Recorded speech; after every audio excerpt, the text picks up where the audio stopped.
कैसे हैं आप सभी। उम्मीद करता हूं सभी अच्छे होंगे। स्टूडेंट, हमने कल आपको डेफिनिट इंटीग्रल्स की प्रॉपर्टीज के बारे में डिस्कस किया था। उनका प्रूफ भी आपको मैंने समझाया था। हालांकि प्रूफ बहुत कम आता है। प्रूफ थोड़ा सा आपको थ्योरेटिकल पार्ट था तो थोड़ा सा टिपिकल लगा होगा, उसमें प्रॉपर्टीज समझ में नहीं आई होंगी इतनी ज्यादा। लेकिन कैसे कहते हैं ना, मैथ वाले बच्चों को थ्योरेटिकल पार्ट थोड़ा सा कम समझ में आता है। प्रैक्टिकल यानी क्वेश्चन करेंगे, प्रैक्टिस करेंगे तो सब कुछ होता रहता है। ठीक है, तो आज हम उन्हीं पर बेस्ड क्वेश्चन लेते हैं। एक्सरसाइज है हमारी 7.11 और विश्वास करता हूं, आपको यकीन दिलाता हूं कि आज की जो एक्सरसाइज होगी बहुत इजी लगेगी। हालांकि थोड़ी सी लेंथी है बट इजी लगेगी। और इसमें मैं कुछ क्वेश्चन जो सेम क्वेश्चन होंगे उनमें से एक या दो पार्ट कराऊंगा, बाकी आप खुद भी कर सकते हैं। क्लियर? तो चलिए स्टार्ट करते हैं। पहला क्वेश्चन लेते हैं हम 7.11 का। फर्स्ट क्वेश्चन है I equal to 0 to pi by 2 cos square x dx। ठीक है, अब स्टूडेंट एक चीज का ध्यान रखिएगा, वैसे तो मैंने आपको जितने भी क्वेश्चंस कराए हैं I मानकर ही कराए, लेकिन अगर आप उनमें I भी नहीं मानते, डायरेक्ट करते तो भी चल जाता। बट याद रखिएगा कि जो डेफिनिट इंटीग्रल्स के क्वेश्चंस होंगे यानी प्रॉपर्टीज के क्वेश्चन होंगे, इनमें आपको I लेफ्ट करना ही करना है, ये ध्यान रखिए। I फिर इंटीग्रल। Is it clear? क्योंकि हमारी एक क्वेश्चन से दूसरे, एक इक्वेशन से दूसरी इक्वेशन में ऐड भी और सब्ट्रैक्ट ऐसे भी हो सकते हैं। ऐड होंगे, सब्ट्रैक्ट नहीं होते इसमें। और हमें जरूरत पड़ सकती है एक स्टार्टिंग का पॉइंट रखने की, तो हो सकता है कि आपको इसको फिर आई मानना ही मानना है, ये ध्यान रखिएगा आप लोग सभी। ठीक है, तो चलिए स्टार्ट करते हैं हमारा first question. I equal to 0 to pi by 2 cos square x dx। जो भी आपको दिया हुआ इसको मैं फर्स्ट इक्वेशन मान लेता हूं। अब देखिए, वैसे तो ये टॉपिक मैंने कल भी कराया था। ये क्वेश्चन एक एग्जांपल जब 5वीं प्रॉपर्टी पढ़ाई थी तब बताया था। लेकिन थोड़ा सा ध्यान रखिए स्टूडेंट कि आपकी जो प्रॉपर्टी है 0 टू a fx dx थी, ये 5 यानी P4 थी। और एक आपकी 6 प्रॉपर्टी थी यानी P5 थी, 0 टू 2a fx dx। और एक P6 थी आपकी, वो भी 0 टू 2a fx dx है। ये जो आपकी 5वीं प्रॉपर्टी है स्टूडेंट, इसका हम ज्यादा यूज नहीं करते कभी क्वेश्चंस में। ठीक है, उसके बेस पर हम 6 प्रॉपर्टी जो है वो यूज करते हैं। तो 5th प्रॉपर्टी को आप P5 को छोड़ सकते हो थोड़ी देर के लिए। तो P4 और P6 की हम कंपैरिजन करते हैं स्टूडेंट। अब हमें नहीं पता कि जो लिमिट 0 टू पाई बाई 2 है वो हमारी P4 है या P6 है। क्लियर? तो इस P4 में और P6 में थोड़ा सा डिफरेंस है स्टूडेंट, उसको थोड़ा सा समझिएगा कि क्या करना है। 0 टू a हम fx में क्या रखते हैं, ये प्रॉपर्टी थी हमारी कितनी, 0 to a f a minus x dx। Clear? और ये जो हमारी प्रॉपर्टी थी वो थी हमारी 2 times 0 to a fx dx if f 2a minus x equal to fx। और जीरो आंसर था if f 2a minus x equal to minus fx। तो इन 5वीं P4 और P6 प्रॉपर्टी जो है उसको हम कैसे यूज करेंगे, उसको थोड़ा सा पहले एक बार समझ लीजिएगा। f a माइनस एक्स यानी हम जो भी प्रॉपर्टी दे रखी है x के प्लेस पर रखेंगे पाई बाई 2 माइनस एक्स, वो यहां भी रखेंगे और यहां भी रखेंगे। देखिए ध्यान से। क्लियर? वो चाहे a हो या 2a हो।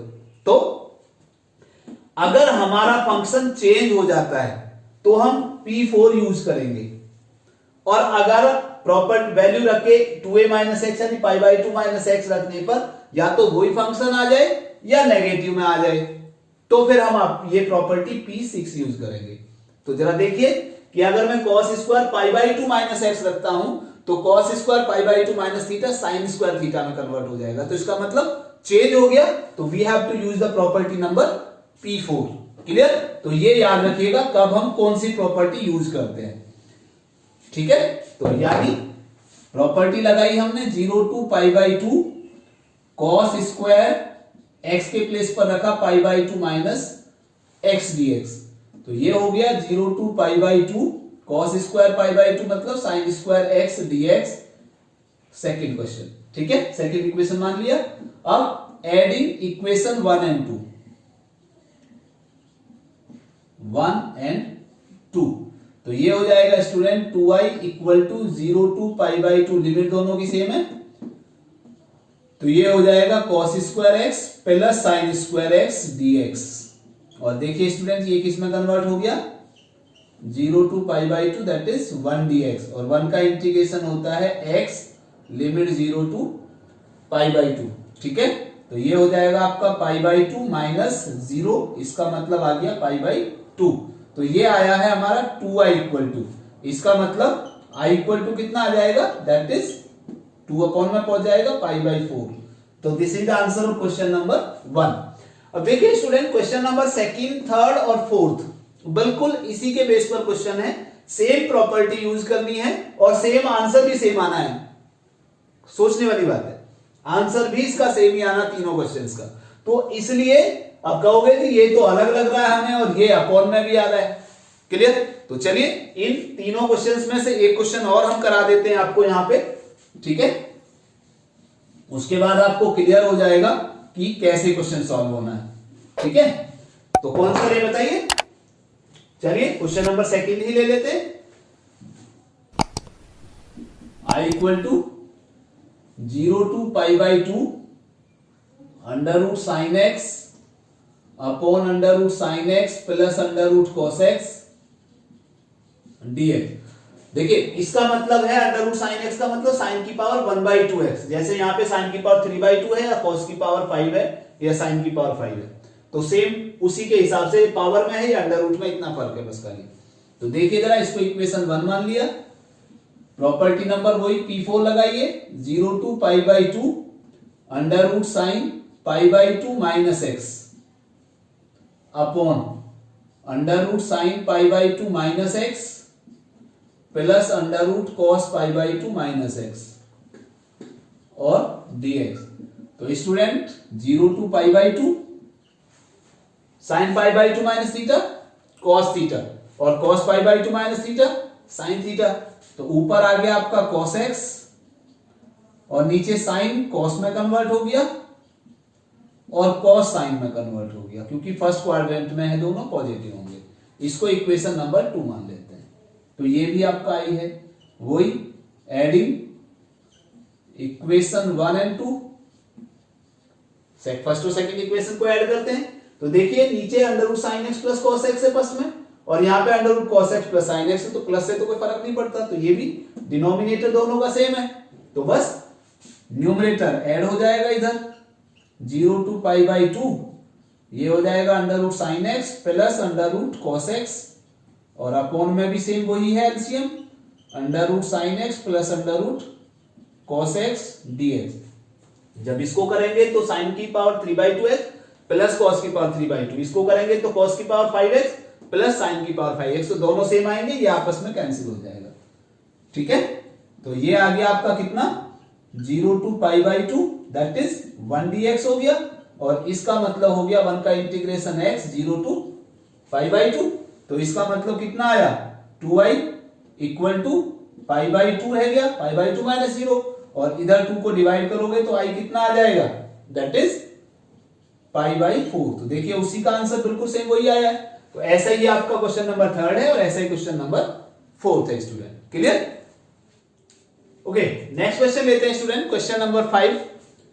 ये मॉड का क्वेश्चन है, ऐसा ही क्वेश्चन नंबर 5 है, -5 to 5 mod x plus 2 dx, और क्वेश्चन नंबर 6 है 2 to 8 mod x minus 5 dx, और i इक्वल टू 18 क्वेश्चन है 0 to 4 mod x minus 1 dx। तो ये तीनों ही क्वेश्चन मॉड के हैं, तीनों का क्वेश्चन करने का प्रोसीजर भी सेम है, ठीक है।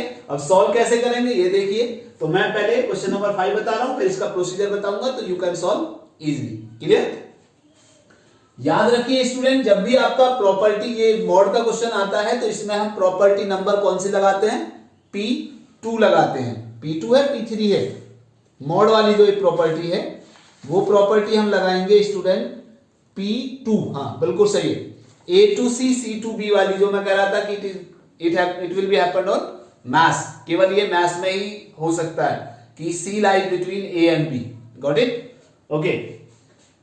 तो स्टूडेंट आपने कंटिन्यूटी में भी किया होगा, आपने ये टॉपिक पढ़ा था कि मॉड x दो तरह से ओपन होता है, एक बार माइनस में और एक बार प्लस में। माइनस में तब होता है जब x इज लेस देन 0 होता है, और ये तब होता है जब x इज ग्रेटर देन और इक्वल टू 0 होता है। क्लियर? तो यानी अगर सपोज मैं -1 लेता हूं, आपको पता है कि मॉड की वैल्यू कभी पॉजिटिव नेगेटिव नहीं होती, हमेशा पॉजिटिव होती है। तो यहां कहोगे कि नेगेटिव है, तो x की वैल्यू जब मैं नेगेटिव में ले रहा हूं तो ये वैल्यू आएगी। अगर मान लो x की वैल्यू -1 रख रहा हूं तो -1 का मतलब कितना होगा, माइनस ऑफ -1, तो पॉजिटिव आ जाएगा, +1, और पॉजिटिव लेंगे तो पॉजिटिव आ ही रही है। यहां हमारा मॉड x+2 है। अब कहोगे जी ये एक बार नेगेटिव में आएगा x+2 और एक बार पॉजिटिव में आएगा x+2। क्लियर? लेकिन अब जो x है वो लेस देन और ग्रेटर देन और इक्वल टू, ये किससे ब्रेक होगा ये आपको देखना है। यहां मॉड में केवल x था, तो first of all you have to equate it to 0। तो x की वैल्यू 0, तो 0 से ब्रेक हुआ था ये। अब यहां पे अगर मॉड के अंदर जो भी वैल्यू है इसको हम इक्वेट टू 0 करते हैं तो x+2 इक्वल टू 0, यानी x इक्वल टू -2, तो ये फिर -2 से ब्रेक होगा दोनों जगह, ये ध्यान रखिएगा। ठीक है? तो इसका मतलब ये जो फंक्शन हमारी लिमिट है ये दो तरह से ओपन होगी, यानी एक हो जाएगी -5 से -2 और प्लस में आएगा -2 से अपर लिमिट यानी 5। क्लियर? यहां हमारी -2 इज द अपर लिमिट, तो -2 से कम होगा फंक्शन की वैल्यू, तो -2 से कम का मतलब नेगेटिव स्टूडेंट, और यहां -2 इज द लोअर लिमिट, तो -2 से ज्यादा होगा, इसलिए प्लस में x+2 dx। ठीक है? और बस इसी को अब आपको सॉल्व करना है। मेरे हिसाब से इसको इजीली सॉल्व कर सकते हो। तो ये आ गया कितना, माइनस, तो चलिए मैं बाहर ले लेता हूं, यहां पे x+2 का इंटीग्रेशन x² 2 और +2x, लिमिट हो गई -5 से -2, और प्लस इसका भी x² 2 और +2x, और लिमिट हो गई -2 से 5। ठीक है? तो बस इसको आपको सॉल्व करना है। कैसे सॉल्व करेंगे? माइनस तो बाहर है ही, एक बार -2 रखिए तो -2 का स्क्वायर 4/2, और माइनस रखा तो -2 2 जा 4, और माइनस, अब -5 रखेंगे तो 25/2, और -5 रखा तो माइनस का 10 हो जाएगा। ठीक है? और प्लस अब एक बार 5 रखेंगे तो कितना आया, 25/2 और प्लस 5 2 जा 10। ठीक? और माइनस कितना, -2 रखेंगे अब तो 4/2 और माइनस का 4 हो जाएगा। ठीक है स्टूडेंट? यहां तक समझ में आ गया सभी को? ओके, इसको सॉल्व कर लीजिए। तो ऐसे ही मैं सॉल्व कर लेता हूं, हो सकता है कुछ कैंसिल हो जाए क्योंकि लिमिट तो 5 और 2 यहां दोनों जगह आ रहा है, स्क्वायर है, तो माइनस का 4/2 का मतलब कितना हो गया 2, और माइनस माइनस +4, -25/2 और माइनस माइनस +10, +25/2 और +10, -2 2 जा 4, तो -2 और माइनस माइनस +4। तो देखिए जरा क्या क्या कट रहा है, 25/2 कैंसिल हो गया स्टूडेंट। क्लियर? तो कितना आया, ये आया 2 +10 +10 और +2, तो कितना आया 24 आंसर आ गया इसका। आया क्वेश्चन में, नहीं आया? क्लियर? तो ये आपका क्वेश्चन नंबर 5 है। अब देखिए अगर मैं इसी को इस तरह से दोनों क्वेश्चंस को ब्रेक करूंगा तो पहले 2 to 5 आएगा और 5 to 8 आएगा। 2 to 5 वाले में नेगेटिव आ जाएगा और 5 to 8 में पॉजिटिव आ जाएगा। इसी प्रकार ये 1 से ब्रेक होगा तो 0 to 1 और 1 to 4 हो जाएगा, तो 0 to 1 में माइनस का आएगा और 1 to 4 में पॉजिटिव आएगा। क्लियर? तो ये है आपके क्वेश्चन नंबर 5, 6 और 18 of exercise 7.11। Clear? Okay, next question लेते हैं स्टूडेंट। क्वेश्चन नंबर 7 और क्वेश्चन नंबर 9 दोनों सेम है, सेम प्रॉपर्टी यूज होनी है, प्रॉपर्टी नंबर फिट। क्यों होनी है एक बार वो भी समझ लीजिएगा। यहां पे दिया हुआ x और 1 - x की पावर n, और यहां पे दिया है x और 2 - x की पावर 1/2, तो बिल्कुल सेम एक जैसा ही क्वेश्चन है। क्लियर? तो यहां पे लिमिट 1 है तो 1 - x है, यहां पे लिमिट 2 है तो 2 - x है, और प्रॉपर्टी नंबर P4 आपको यूज करनी है। उसका रीजन क्या है ये समझ लीजिएगा कि यहां पे 1 - x की पावर n है, तो हम इसको अंदर मल्टीप्लाई तो कर सकते हैं, इसमें x की पावर n आके अंदर हो जाएगा, लेकिन कितना होगा x की पावर 1/n, सॉरी। तो इसमें होगा क्या कि ये और भी टिपिकल हो जाएगा जब हम इसको अंदर मल्टीप्लाई करेंगे। तो अगर हमारा क्वेश्चन उल्टा हो कि x पे पावर हो और 1 माइनस एक्स पे पावर ना हो, ऐसे यहां पे, तो वो हमारा इजीली क्वेश्चन सॉल्व हो जाएगा। तो वही प्रॉपर्टी हम यहां पे लगाएंगे, कौन सी, P4 0 to 1 x के प्लेस पर रखेंगे a माइनस एक्स, यानी 1 माइनस एक्स और इंटू 1 माइनस एक्स की power n। Property number P4 क्या है, 0 to a fx dx equal to 0 to a f a minus x dx। Clear. और जब ये प्रॉपर्टी मैंने कल कराई थी स्टूडेंट P4 वाली, तब बताई थी कि ये प्रॉपर्टी सबसे ज्यादा इंपॉर्टेंट है, बताया था आपको। 90% से ज्यादा क्वेश्चन, लगभग सारे क्वेश्चन में कह सकते हो आप, मोस्टली ये प्रॉपर्टी यूज होनी है। तो देखिए अभी जो भी क्वेश्चन किए हैं मॉड का क्वेश्चन छोड़कर सारे में यही प्रॉपर्टी यूज हो रही है, और अभी देखोगे भी कि बाकी क्वेश्चंस में मोस्टली यही प्रॉपर्टी यूज होगी। तो 0 to 1 माइनस एक्स, और यहां जब इसको सॉल्व करेंगे तो 1 माइनस 1 और माइनस माइनस प्लस एक्स की पावर n और dx। ठीक है, 1 से 1 कैंसिल हो गया, तो ये हो गया 0 to 1 minus x into x की पावर n dx। तो देखिए अब इसको मैं अंदर मल्टीप्लाई कर सकता हूं स्टूडेंट, तो ये आ जाएगा कितना, 0 to 1 x की पावर n माइनस एक्स की पावर n और 1 n प्लस 1 और dx। अब इसमें इंटीग्रेट कर सकते हैं, तो x की power n plus 1 upon n plus 1 आएगा, और माइनस x की power n plus 2 upon n plus 2 हो जाएगा। एक पावर और ऐड हो जाएगी, 0 to 1 आ गया। क्लियर। तो कितना आया ये, एक बार 1 रखेंगे तो 1 की power n plus 1 upon n plus 1, minus 1 की power n plus 2 upon n plus 2, minus कितना, 0 लिखेंगे, 0 की power n plus 1 upon n plus 1, minus 0 की power n plus 2 upon n plus 2।